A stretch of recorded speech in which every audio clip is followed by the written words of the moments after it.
ملتان کی ایک مسجد میں سب لوگ نماز سے فارغ ہوئے تو امام صاحب نے نمازیوں کو دعا کے بعد مخاطب کیا، حضرات آج سرسرہ سے ایک صاحب یہاں تشریف لائے ہیں، وہ کوئی واعظ نہیں ہے لیکن اپنی زندگی کا ایک ناقابل فراموش واقعہ جہاں بھی جاتے ہیں لوگوں کو سنا کر انہیں غفلت سے بیدار کرنے کی اپنی سی کوشش کرتے ہیں۔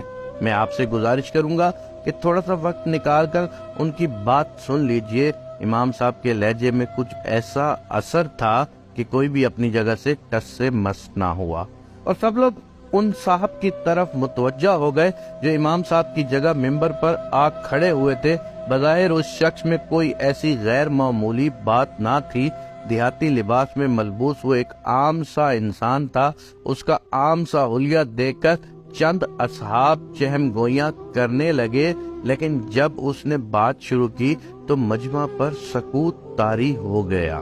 اس کی آواز میں کوئی ایسی پراسراریت تھی، وہ جب بولتا تو ہوا بھی تھمی تھمی سی محسوس ہوتی۔ چند ہی سانبے میں سب کو احساس ہو گیا کہ نہ تو وہ عام انسان تھا اور نہ ہی واقعہ معمولی تھا جو وہ سنانے جا رہا تھا۔ اس شخص کی آواز گویا کسی گہرے کنویں سے ابھرتی سنائی دے رہی تھی۔ وہ کہہ رہا تھا، ساتھیو، میں جو واقعہ آپ کو سنانے جا رہا ہوں وہ کوئی من گھڑت قصہ نہیں ہے، مجھ پر بیتنے والا ایک حرف بحرف سچا واقعہ ہے۔ 10 سال ہو گئے ہیں میں زندہ لاش بن کر اس واقعے کو جہاں جہاں موقع ملتا ہے دہراتا ہوں، شاید کہ کسی کے دل میں میری بات اتر جائے اور وہ دنیا کی دکھاوے والی زندگی پر اپنی وہ جائے پناہ قربان نہ کرے جہاں اسے تا قیامت ابدی نیند سونا ہے۔ اتنا کہہ کر وہ ایک پل کے لیے رکا اور پھر اصل واقعہ سنانے لگا۔ میں ضلع حصار سرسرہ کے ایک دیہات کا رہائشی ہوں اور یہ واقعہ اسی علاقے کے ایک جنگل میں میرے ساتھ پیش آیا۔ میں گاؤں والوں کی بھیڑ بکریاں چراتا تھا، یہ ہمارا آبائی پیشہ ہے۔ ایک دن میں حسب معمول بھیڑ بکریاں جنگل میں لے کر گیا، ایک درخت کے نیچے چادر بچھا کر لیٹ گیا اور بھیڑ بکریوں کی نگرانی کرنے لگا۔ ابھی تھوڑی ہی دیر گزری تھی کہ فضا میں کسی ہاتھی کی چنگاڑ گونجی اور بکریاں سہم کر ادھر ادھر بھاگنے لگی۔ میں وہ غیر معمولی چنگاڑ سن کر برقی سرعت سے اٹھ کھڑا ہوا۔ اس علاقے میں ہاتھی کا کیا کام؟ پھر آواز سے لگتا تھا کہ وہ کوئی جنگلی یا پھر پاگل ہاتھی ہے۔ بھیڑ بکریاں سہم کر ایک خاردار جھاڑی کے عقب میں جمع ہوتی چلی گئیں، گویا قدرتی طور پر یہ ان کا حفاظتی اقدام تھا۔ آس پاس درخت تو بے شمار تھے لیکن کوئی بھی اتنا مضبوط نہ تھا کہ ہاتھی کی ٹکر سہار سکتا۔ میری سمجھ میں نہ آ رہا تھا کہ جاؤں تو کہاں جاؤں۔ میرا ذہن اسی شش و پنج کا شکار تھا کہ دفتن زمین یوں تھرتھرا اٹھی جیسے زلزلہ آ گیا ہو۔ میرے رہ سے اوسان بھی خطا ہو گئے اور میں ایک انجانی سمت میں بھاگ کھڑا ہوا۔ کچھ ہی دور گیا تھا کہ پیچھے سے ہاتھی کے وزنی قدموں کی آواز کو اپنے تعاقب میں پایا۔ میں سمت بدل بدل کر بھاگتا رہا، لیکن بھلا ایک پاگل ہاتھی کی رفتار کا مقابلہ کیوں کر کیا جا سکتا تھا؟ سیاہ افریت موت بن کر کسی بھی لمحے میرے سر پر پہنچ کر میرا کچومر نکال سکتا تھا، لیکن شاید قدرت کو کچھ اور ہی منظور تھا۔ اچانک وہ گنبد نما عمارت ویرانے میں یوں میرے سامنے آئی جیسے زمین سے اگ گئی ہو۔ بظاہر وہ مندر یا کسی مزار نما عمارت کا گنبد تھا۔ داخلے کے لیے ایک ہی چھوٹی سی کھڑکی نما بے کواڑ جگہ تھی۔ ایک پل میں میرا رخ اس جانب ہو چکا تھا۔ کھڑکی نما جگہ اتنی چھوٹی تھی کہ ہاتھی کوشش کے باوجود بھی اس میں داخل نہیں ہو سکتا تھا۔ میں آندھی اور طوفان کی طرح اس اکلوتے کمرے میں جا گھسا۔ وسط میں پختہ قبر تھی اور اس کے عین اوپر چھت سے ایک آہنی زنجیر لٹک رہی تھی۔ اندر بامشکل اتنی ہی جگہ تھی کہ میں ایک طرف کو کھسک کر کھڑا ہو سکتا تھا۔ قبر پر کھڑا ہونا مجھے گوارا نہ تھا۔ ہاتھی بھی چند لمحوں کی تاخیر سے میرے سر پر پہنچ گیا۔ صد شکر کا مقام تھا کہ وہ گنبد نما عمارت مضبوط پتھر کی تھی، ورنہ ہاتھی کی ایک ہی ٹکر میں اسے زمین بوس ہو جانا تھا۔ جب کھڑکی سے اندر داخل نہ ہو سکا تو ہاتھی نے اپنی سونڈ اندر داخل کی، مجھے مارنے کی کوشش کرنے لگا۔ اب تو مجھے یقین ہو گیا کہ وہ پاگل ہاتھی میری جان لے کر ہی چھوڑے گا۔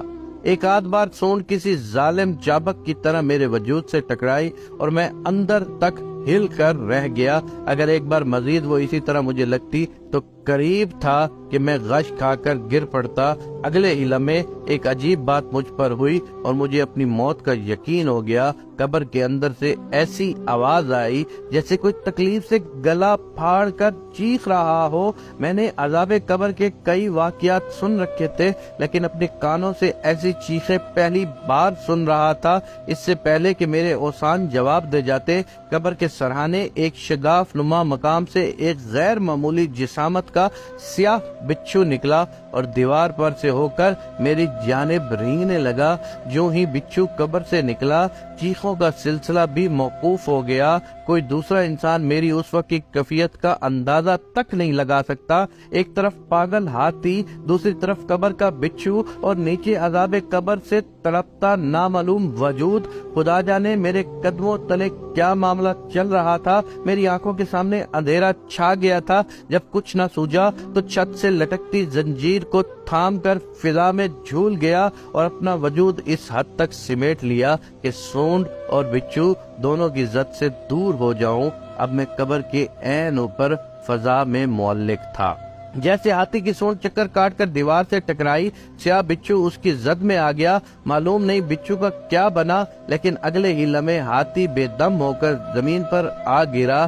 تھوڑی دیر تک فضا میں خرخرات سی گونجتی رہی اور پھر ہر سو موت کا سکوت چھا گیا۔ بچھو کا نام و نشان نہ تھا۔ شاید وہ سونڈ لگتے ہی گر کر واپس قبر میں جا گھسا تھا اور ہاتھی اس کے زہر کی تاب نہ لا کر جان سے ہاتھ دھو چکا تھا۔ جب مجھے یقین ہو گیا کہ ہاتھی مر چکا ہے اور اب نہیں اٹھے گا تو زنجیر چھوڑ کر نیچے اتر آیا۔ جو ہی میں نے کھڑکی نما راستے سے باہر نکلنا چاہا تو مجھ پر یہ انکشاف ہوا کہ ہاتھی یوں اڑھا ترچھا پڑا تھا کہ مجھے اسے پار کرنے کے لیے اس کے اوپر قدم جمانا تھا۔ تمام تر خوف کے باوجود میں اس مقام سے دور جانا چاہتا تھا۔ اس کے لیے مردہ ہاتھی کے وجود پر دم جما کر گزرنے کے سوا کوئی چارہ نہ تھا۔ ہاتھی کا دیو ہیکل وجود اس قدر ہیبت ناک تھا کہ اس کی موت کی یقین ہو جانے کے باوجود اس کے اوپر پاؤں رکھنے کی مجھے ہمت نہیں ہو رہی تھی۔ چاروں ناچار میں نے ہمت جمع کر کے اس پر پاؤں رکھا اور آگے جانے کے لیے دباؤ ڈالا ہی تھا کہ میرا پاؤں اس کے وجود میں یوں اتر گیا جیسے گوشت پوش کی بجائے ہاتھی کا وجود موم سے بنا ہو۔ اگلے ہی لمحے میں اپنے پاؤں گھسیٹ کر ایک ہی جسم میں اس طرح ہاتھی کو پار کر گیا کہ میرا دوسرا قدم اس کے وجود سے مس بھی نہ ہوا۔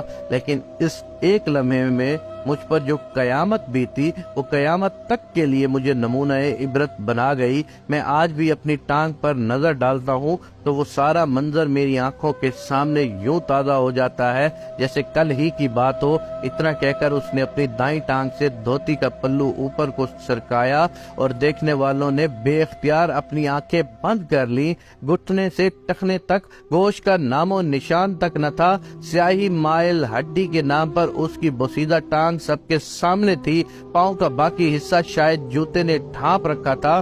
گھٹنے سے نیچے پیپ کا ابھار بھی صاف دیکھا جا سکتا تھا۔